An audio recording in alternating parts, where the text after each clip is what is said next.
great audience here today. I think I'm really impressed by the number of people. So the people of ChipCon did a very good job to bring all these people together. So, and I'll do my best to be as compelling as the speakers of this morning, because I think that's quite a challenge. We saw quite some interesting talks this morning. Mine will be a bit different, yeah? But maybe that's also good. And I will try to bring some challenges, dilemmas, things to talk about, which we can talk about later on this afternoon. So, let's see.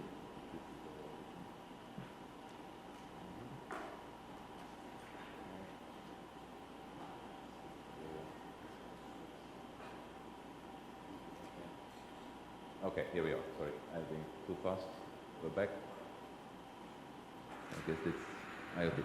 So, yeah, so my presentation is named an upgrade to custom ASIC, and I think the question you should think about during this session, and maybe hopefully be able to answer after the session, is why? Why should we do this upgrade? And I think we already have some great ideas and great visions this morning. I'm trying to bring a few new ones and motivate you to do this kind of upgrade, really. Now, of course, everybody talks about IoT, and you have the believers and non-believers. We talk about self-driving cars, about all kind of sexy, flashy things about IoT. But sometimes the people in the street, they say, yeah, IoT, I don't see it. Well, I like to use this example. This is a sinkhole, which not too far from my place, which occurred a couple of months ago. And, well, for IoT, this could also be a very good case, because this is, I mean, officials, they can only guess how many gallons or liters of water are leaking due to unseen leaks, yeah? And, well, why should they only guess? Because I think there is ways to better monitor these kinds of things, yeah? I think today we are ready to bring the technology there, to bring the solutions, as we already saw this morning. So this is something we can solve, yeah? We can prevent it, and this is also, again, a very nice use case, which is a bit less flashy than the things we talk about, and then the high volume application. This is something that we would like to prevent in the future, yeah? And I think also there, IoT is a really very important, has an important role to play. So,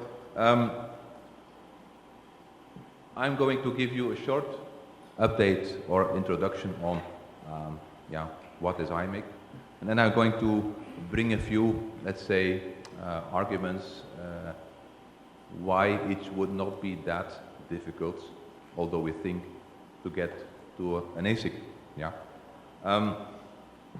So, IMEC basically is today is a big research institute. Yeah, probably many people know it, and our mission is basically to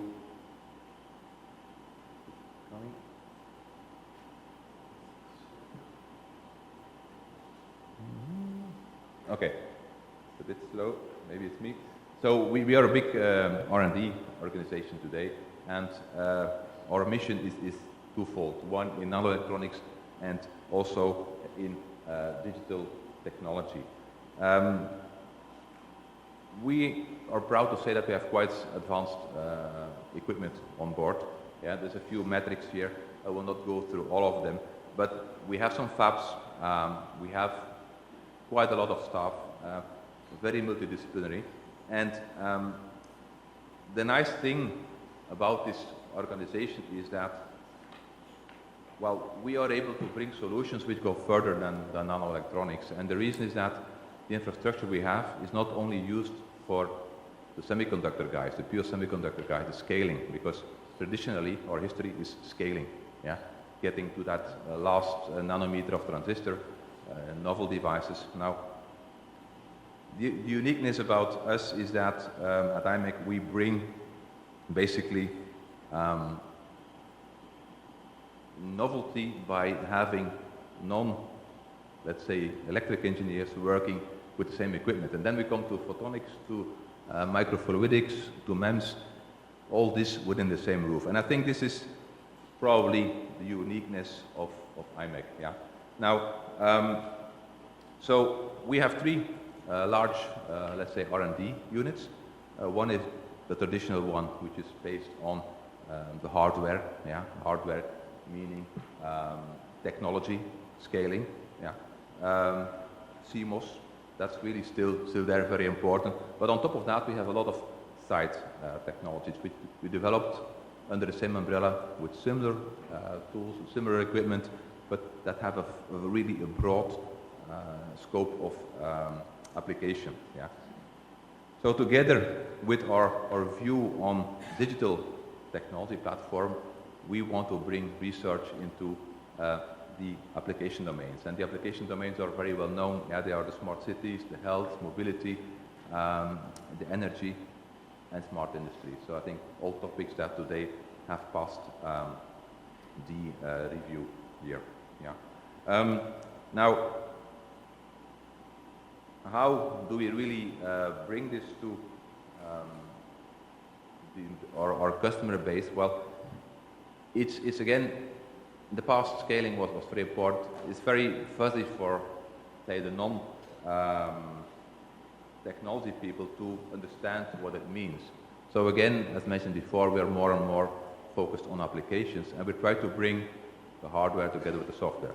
One example here is, this is, maybe some people will recognize it, it's the city of Antwerp, and there we are basically putting these key technologies to the test. So it's a living laboratory.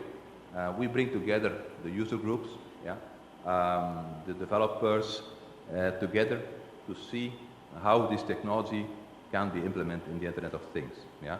And that companies can join to bring their innovation and see if it really is going to work. So we call this a living laboratory with real users. Yeah? And of course, in the end, it's all about the users. Now, the way we do it here is by having, one too fast, about 100 gateways we have installed in Antwerp, which are communicating with many thousands of sensors. Sensors worn by pedestrians, by buildings, by vehicles, and all these sensors communicate with the gateway, and they basically have the intention or the ambition to bring the data into an application, the application that will bring knowledge to the audience. So we want to bring data to knowledge.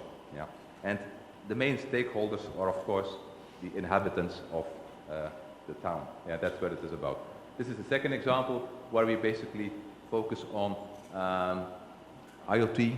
We're having these buses running around in the region that have all different kind of sensors on board. They communicate with the gateways, and in that sense, they also bring more information to the people that want to have it. And a last example about things we do in IMEC, which are quite compelling and quite interesting for the discussion today, is on security. So this is an idea that we have patented, where we basically can generate a key, a hardware key, which is unique for every piece of silicon because of the natural properties of the silicon. And this can be used to generate a unique key for every piece of silicon. Yeah? So this is being deployed already by several customers, can deploy it through our different technologies. But this is something we have patented. This is also something which is fitting quite well in the IoT scope. Now, I think this was enough about the big organization of IMEC. It's about 3,500 people. Now, we have different models in which we operate. So we have basically some R&D programs. Yeah, we have some services, and we have some, let's say, venturing activities. So the way we work together with companies, mainly, let's say, is mainly in the R&D, and there it can be that is a bilateral operation model, or a program where many people join, or could be a specific, let's say, low entry barrier kind of activity. Yeah, the services, that's basically where I am located with my group, and there we basically want to bring specific services to a variety of customers, yeah, not only the, okay, so this is towards a specific community. We're not targeting the very big companies there, we're targeting small and medium-sized organizations that can benefit from these services, yeah. So we also do prototype test beds, and we do some dedicated training activity in this service group. The last part I will not talk too much about, but it's just that we also have a quite important activity on the venturing of new companies. So one of our activities is also to start new companies. Now, if we look at what we do at the IC prototyping services, and this is basically my main point for this presentation today, is we have three parts in there. Yeah. So that I want to highlight a bit. One is Euro practice. Yeah, we'll tell about this a bit. Then there is one with an activity which we do with TSMC to support companies. And then there is also, I want to talk a bit about how we can support this community with access to technology, to services, and so forth. Yeah. So this is okay. So a bit different. Okay. So looking at these three activities or these three blocks, I want to basically, let's say, stick to three buzzwords or buzz sentences to it. So first of all, with Euro practice, we want to train the next generation. Yeah, so this is something we do already for quite some time. We want to also show that ASICs have become affordable, sorry, and we want to emphasize a bit on our service model. So first a bit on Euro practice, and I want to share with some people what it is, not too much in detail. You can always ask for some more information. But in Europe we have this program, yeah, and it is not only dedicated to Europe, and I will tell why, where we basically support mainly, the main idea was academics, yeah.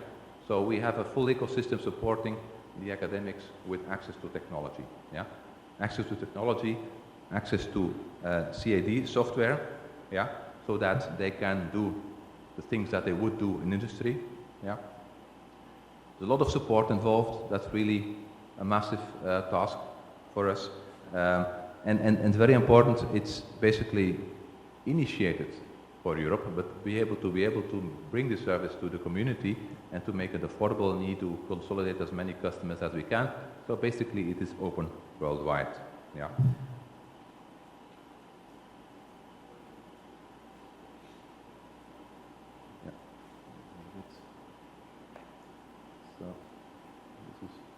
Okay, so this is a bit, let's say, a helicopter view on what we do.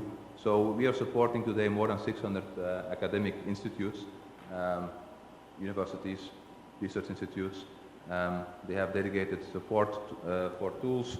They get access to some infrastructure where needed, and they, let's say, can do prototyping as much as they wish, as much as they can. Of course, there's a cost for it, but the access barrier is very low for this activity. Yeah.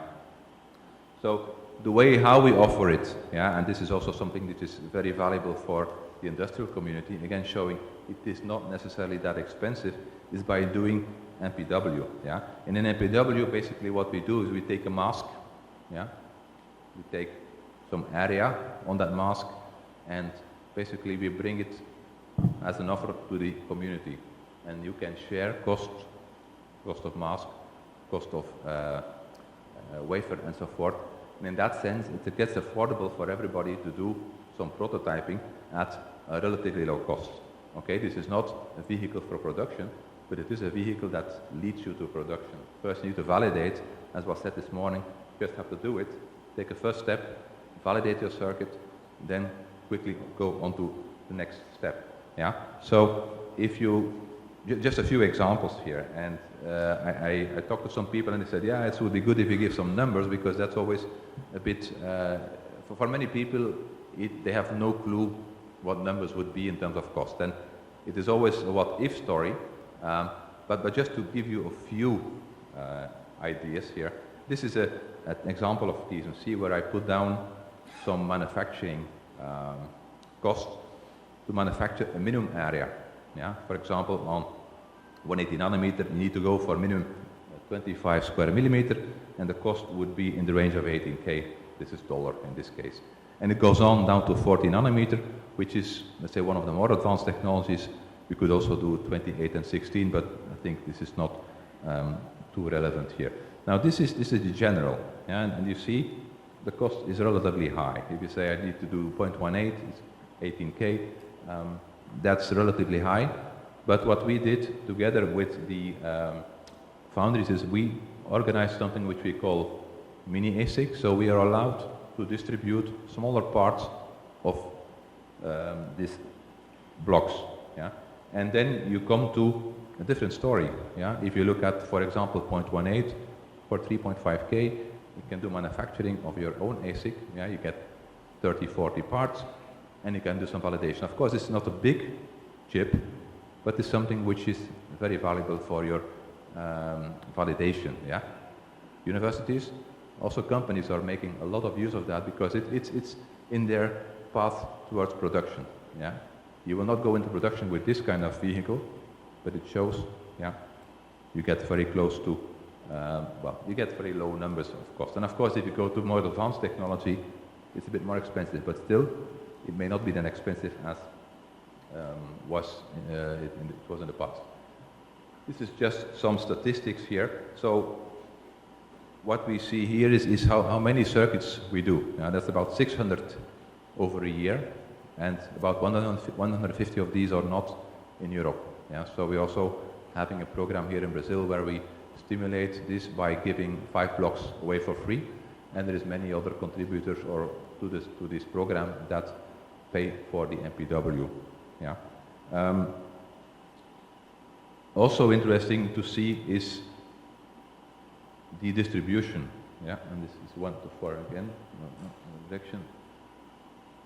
So the distribution of technology. Yeah, and this is also something we see in industry. I will tell in 2 minutes that we're also doing basically the same project for the industry, and we see the same effect on technology spread. Yeah. If today you look at what is basically being used by our MPW customers, there's 2 observations. One is 0.18 and the other one is 65 nanometer. Extremely strong technologies, and this is basically valid for all the customers we basically have.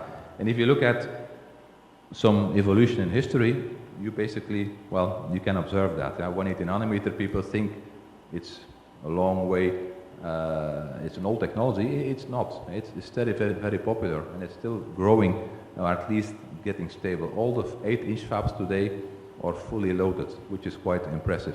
And 65 is coming too. The next big node will be 28, but it really shows that there is still a very high momentum for companies, universities to do those kind of activities. Yeah. So I think it's one small step further to go from this, which is, let's say, an academic activity, and to go into industry. So because of the success, it was an obvious step for us to also do the same for startup companies. So we have a few companies also. So we have a few foundries that really came to us to support them in supporting the smaller companies, and this could mean smaller volumes or large companies with smaller volumes. So we're of course not talking about the Broadcoms and the Qualcomms, but there's many customers that need medium volumes, especially today in IoT, where there's more and more scattering of the different applications. Yeah. So we have basically one of these corporations is with TSMC. So we try to give full access to technology, right competitive costing for the specific application, dedicated level of support. So that's something which for us is really very important. And if you look at what we have been doing the last 7-8 years in this program, it has been very successful. We have engaged with about 300 SMEs so far. Some have been bought, and that's how it goes. Others are still on their own. Others are running medium to small volumes to higher volumes.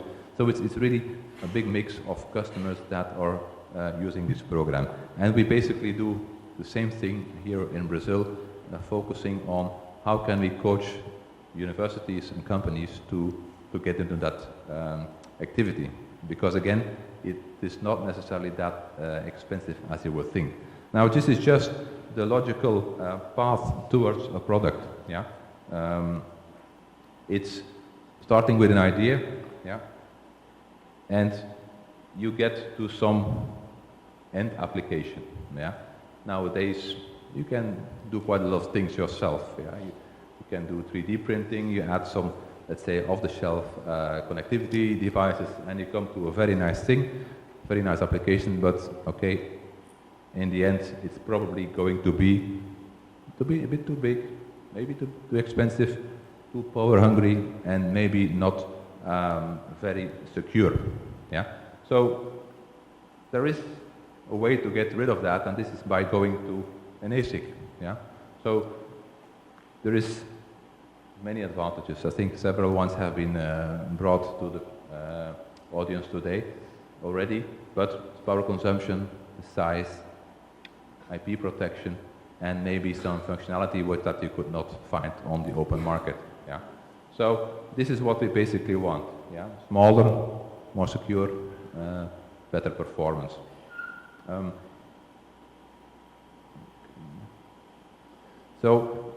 it is possible. If you look at the curve of cost the last year, so we have seen a significant decrease. If you would plot the last 10 to 15 years, you see these common technologies, costs have been going down really tremendously. And the effect is that what in the past 10 years ago was quite difficult to have an application which was with enough volume to cover up your NRE is different now. Yeah? This barrier has lowered because of different reasons. One is cost, but also tools are more available, IP is available off the shelf, the risk is lower, and so forth. Yeah? So this is basically quite important. Now, here we also having several projects, and happy to say that together with Chipis and Grid Vortex we are doing some projects together to basically get to this story, so that we can bring innovative stories and that other customers will pick it up in that sense. So a bit about our coaching model, and I call it a coaching model because we really want to bring services to customers where they don't have their own activity. Yeah. So you could see this as a kind of the ecosystem that you need to get where you want to be. But we offer it basically a bit like a Chinese menu. You choose what you need. Some people have design facilities in-house. They have packaging test. It all depends what you need. Focus on what you're good in, and we will help you to bring things which you're not, let's say, mastering yourself. Yeah? Typically, it starts with selecting a technology. It's not easy. Yeah? There's so many technologies which is very difficult to find your way in. So this is just an example here, but you see you can go from 0.7 micron down to a 7 nanometer, which is quite a big span. It's not that easy to make selection there. Yeah. So, okay. So this is basically the flow of how we see a path to production. Yeah. I will not dwell too much on that, but there's different stages, and to these different stages you will also need expertise. You can do things yourself. You can do it with MPW, go to full mass set. So these are the options that we put on the table. Yeah, again, it's basically you take what you need. Yeah, you're not forced to go into a model where you need to do everything or where you don't do anything. It's take what you need, and we will support you there in a coaching model. Yeah. So once you have done, of course, your silicon manufacturing, your first runs, you will need to do qualification, and in the end, you will go down to a full validated component, which is basically ready for production. Yeah. So I'm going a bit quick now because I'm short of time, but the main message here is that we are there to help you. There is many parties to help you in the different aspects of this chain. Yeah? The cost should not always be that big argument. We have to be honest, we do not all need to be in 28 nanometer. The IoT world is basically bringing to us a lot of fragmented new markets. These markets do not necessarily always need high volumes. Yeah? Maybe it's purely because of IP protection that they are there. So there is different reasons why these smaller volumes are still, let's say, interesting for customers to get involved in. Yeah? For design a chip, manufacture it, and just take that risk. But we help you to lower the risk clearly. Yeah. So again, you're not alone. There's many partners. There's partners for design, partners for IP, partners for and this one is a bit strange, for test, whatever, yeah, and we know that companies like to have local partners in the region. That's also why I think in this case, ChipCon is an excellent partner for many of the applications ongoing here, but we really built upon a network which people can really rely upon, because you're not alone, yeah? Cost is not that big issue, and the technology is basically not always of the level of 28 nanometer. You can go with to the market with an application which is really, for example, very valuable on 180 nanometer. So that's basically what I wanted to bring here. And as a summary, okay. So we try to give access to the foundries. Yeah. So I think that's maybe obvious, but it's not always that obvious to get access to these leading edge foundries. This is,